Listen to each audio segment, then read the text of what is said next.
Саламатсыздарбы? Кыргыз тили сабагына арналган курсубуздун кезектеги бөлүгү. Бүгүнкү сабак Ысык-Көл деп аталат. Жана чакан тема тарыхый окуялар жана инсандар. Алгач биз сиздер менен синквейн түзүп көрөлүк. Синквейн деген бул чакан иш өзү. Муну схемалык түрдө түзөбүз. Аны кандайча жазабыз? Биринчи Ысык-Көл деп жазабыз. Бул синквейндин темасы. Экинчи сапка биз эки гана сөз жазабыз. Ал сөз Ысык-Көлдү мүнөздөй турган сөз болушу керек. Ысык-Көл кандай деген суроого жооп бере турган эки гана сөз жазасыз. Үчүнчү сапка 3 этиш жазылат. Башкача айтканда, Ысык-Көл эмне кылат деген суроого жооп бере турган. Ысык-Көлгө байланышкан кыймыл аракетти билдирүүчү 3 сөз жазабыз. Төртүнчү сапка болсо, ушу Ысык-Көл деген сөздү катыштырып, 4 гана сөздөн турган бир сүйлөм түзөбүз. Каалагандай сүйлөм. Ал эми 5-чи сап бир гана сөздөн турат. Ал Ысык-Көл деген сөзгө маанилеш сөз болуш керек. Же Ысык-Көлдү элестетчү сөз болуш керек. Ысык-Көл деп айтканда сиздин оюңузга келчү бир нерсе болушу керек. Башкача айтканда, Ысык-Көлдү эмне менен байланыштырасыз? Бир эмне деген суроого жооп берчү сөз болушу керек. Өзүңүздөр көрүп тургандай, бул сабакка эгерде кагаз анан калем алып отурсаңыз, иштегениңизге ыңгайлуу болот. Бүгүн куру дегенде бир эки жолу жазабыз кыска нерселерди. Ошондуктан колуңузда кагазыңыз, калемиңиз болсун. Демек, синквейн.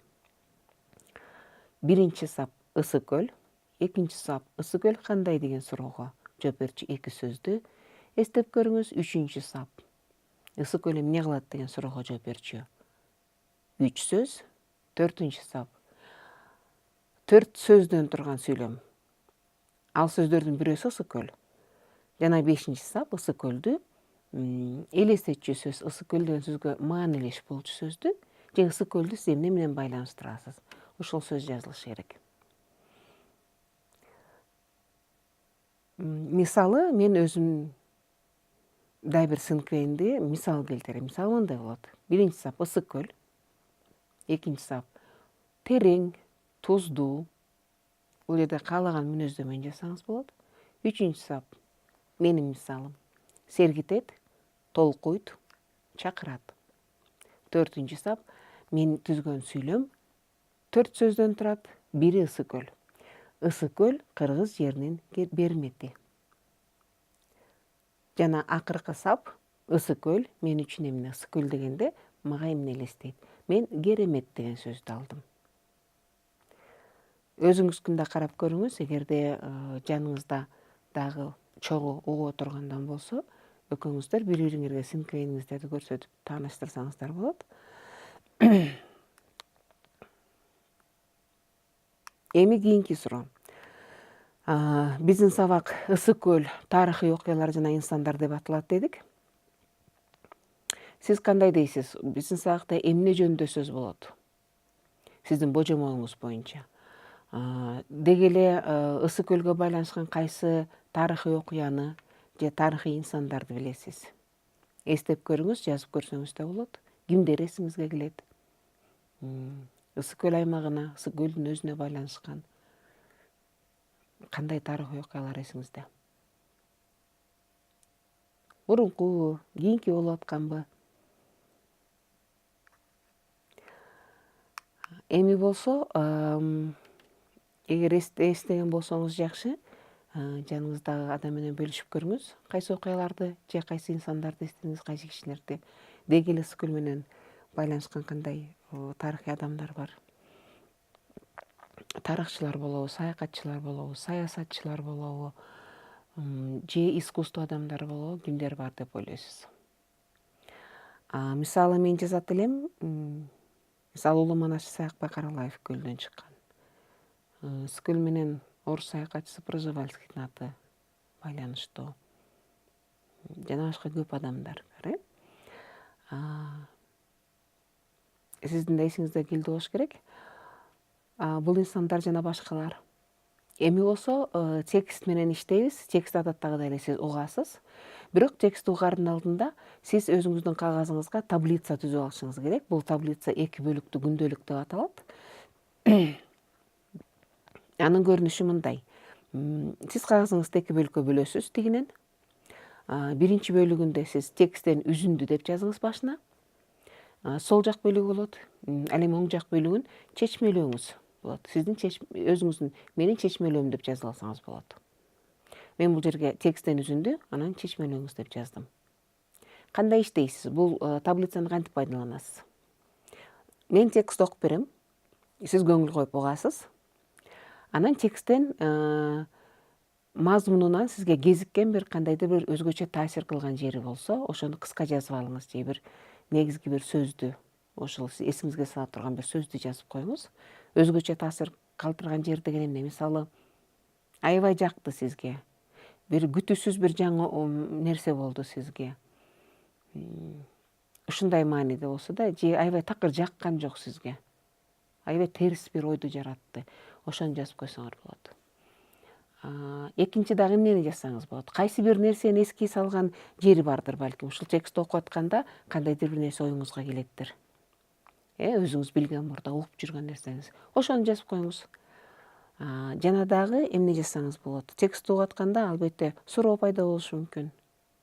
Же өзүңүздө бир каршы ойду пайда жаратышы мүмкүн. Мисалы, мен макул эмесмин дегенчи. Же болбосо бир тааныш эмес сөз болушу мүмкүн. Сиз байкасаңыз, биз текст окуганда сөздөр менен иштеген жокпуз, лексикалык өнүгүүнү жүргүзгөн жокпуз. Бул сиздин милдетиңиз өзүңүзгө тааныш эмес сөздөрдү аныктап жазып отуруш. Бул тексттен үзүндүлөрдү сиз тексттин жүрүшүнө жараша каалаган илитте жазасыз. Таасир калтырган жери биринчи жолугабы, же тааныш эмес сөз дегенде эле жолугабы сизге. Жана тексттин акырында бир нерсе текстке байланыштуу оюңузга келеби? Ушуну сол жагына жазып аласыз.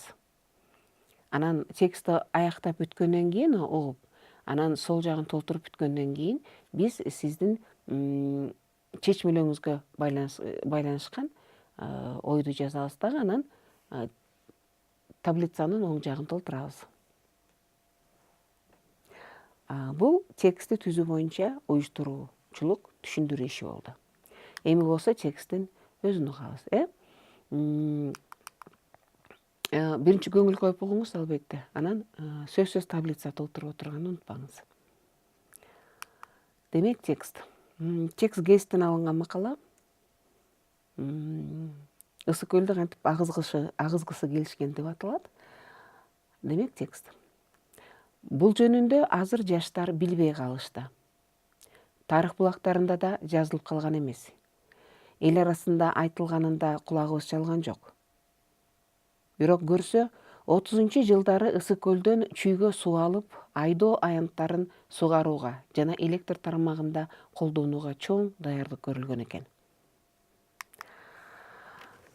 Ал турсун балыкчынын батыш жагынан чүй суусун көздөй канал казыла баштаган. Бирок жогору жактан башка буйрук келдиби? Же бөлөк бир себеп мененби иши кылып ал курулуш бат эле токтоп, касиеттүү көлүбүзгө жасалган биринчи кастык ошол чала бүткөн канал менен эле чектелген экен. Ал эми 60-жылдары өткөн кылымдан кайра кайталанганын ушундай окуя. Улуулар жаман түш сыяктуу эскерип жүрүшөт. Алар ошондо Болот Мамбетович болбогондо деп да калышат. Көрүнүктүү мамлекеттик ишмер Болот Мамбетов экинчи жолу көлдү жоголуп кетүүдөн сактап калган дешет улуулар. Бул туурасында ошол кезде жетекчилик кызматтардын биринде иштеген Салиман Орозбаевна дагы мындай эскерет. 1962-жылы жаз айла күндөрүнүн биринде мага Болот Мамбетович келип калды. Ал: "Мен сизге бир чоң маселе боюнча келдим" деди.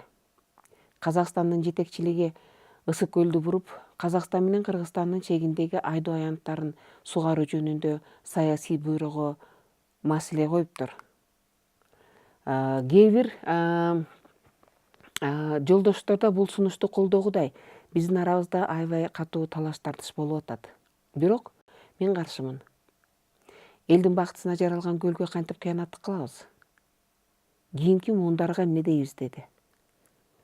Ошондо мен бул адамдын эли жери үчүн жанын аябай турганына ынанып, аны колдоого макулдугумду бердим, деп эскерет Салиман Орозбаевна. Болот Мамбетовичтин кыраакылыгы Ысык-Көлдү суудан өксүтпөй сактап калган экен. Анын ордунда бөлөк бир кайдыгер адам болгондо көлүбүздөн кол жууп калат белек, ким билет. Ысык-Көлгө хастык кылган кара ниет аракеттерди өз эрки, терең билими, көрөгөчтүгү менен жеңе алган Болот Мамбетовичке рахмат. Бул текст болду. Азыр болсо өзүңүздүн 2 бөлүктүү күндөлүгүңүзгө кайрылыңыз. Тексттин кайсы үзүндүлөрдү жазып алдыңыз же үлгүрбөгөн болсоңуз азыр жазып көрүңүз. Өзгөчө бир таасир калтырган жери болду. Айтканым жаңы маалымат болду, күтүүсүз. Же бир аябай маанилүү жери болдубу сиз үчүн? Ошондой эле бул текст сизге кайсы нерселери таасир кылды, нерселерди эске калтырды, мисалы? Кандайдыр суроо же каршылык ой жараткан жер болдубу тексттен? Балким тааныш эмес сөз болгондур. Ушуларды эске салып азыр анан эми өзүңүздүн чечмелөөлөрүңүздү бериңиз. Эмне үчүн жазып алганыңызды түшүндүрүп бериңиз, чечмелеп бериңиз. Мисалы өзгөчө таасир калтырган жер кайсы болду? Эмне үчүн таасир кылды? Сизге жакты, жаккан жок? Нааразы кылды, кубандырды, балким сыймыктантты, таң калтырды балким сиз үчүн. Күтүүсүз болду, жөн эле жаңылык болду. Мисалы кайсы бир нерсени эске салгандар. Бул биринчи өзгөчө таасир калтырган нерсени сиз жеке өзүңүз жаза аласыз, Кайсы маалымат жаңы болгонун.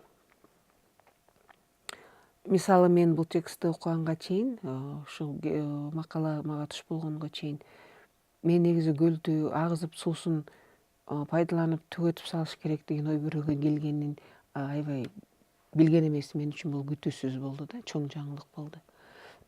Мен үчүн муну элестетиш кыйын. Ошондой эле мисалы кайсы бир нерсени балким эске салгандар. Бул жерде 2 инсандын аты аталды. Кыргызстандын тарыхына маанилүү болчу адамдар, саясий кызматкерлер, аларды балким укканыңыз бардыр. Ошондой эле кандай бир суроо пайда кылды, бир жер жетишсиз маалымат болгондур сизге, каршы ойду жараткандар. Же болбосо тааныш эмес сөздөр болгондур. Жазып көрүңүз. Мисалы,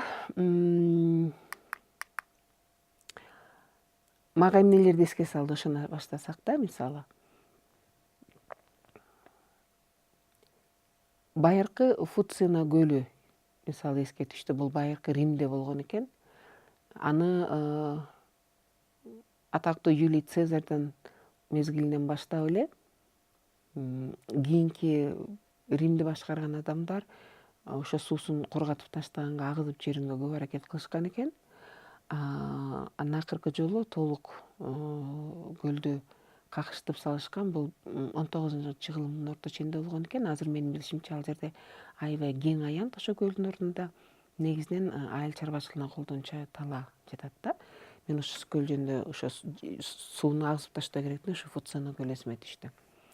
Экинчи эске түшкөн нерсе Ысык-Көлдө, мисалы Тоң районунда, көлдүн түштүк жагы менен баратканда көрсө болот, жолдо Мамбетов атындагы айыл өкмөтү бар экенин кабарлаган бир мамы илинип турат. Ошол жерде чоң мамыда жазылып турат, Болот Мамбетов атындагы айыл өкмөтү деп жазылып турат. Ошол кыязы ушул текстте айтылган инсан окшойт да, көлдү сактап калганга таасир кылган. Анан үчүнчү эмнегедир мага Арал көлү эске түштү. Кайсы бир себеп менен соолуп, анага байланышкан экологиялык кырсыктар көп эле болду. Ошо Аралга байланышкан мурунку кийинки уккан билгендерим эске түштү. Балким ушулар да сиздин эсиңизге келгендир. Бул менин келтирген мисалым. Ушул текстти укканда эмнелер эске түштү. Ал эми азыр болсо ушул тексттен балким сиз дагы көңүл бургандырсыз, кайсы сөздөр, сөз айкаштарына сиз токтолдуңуз, кайсыларды жазып алдыңыз? Ошолор менен таанышып көрөлүк.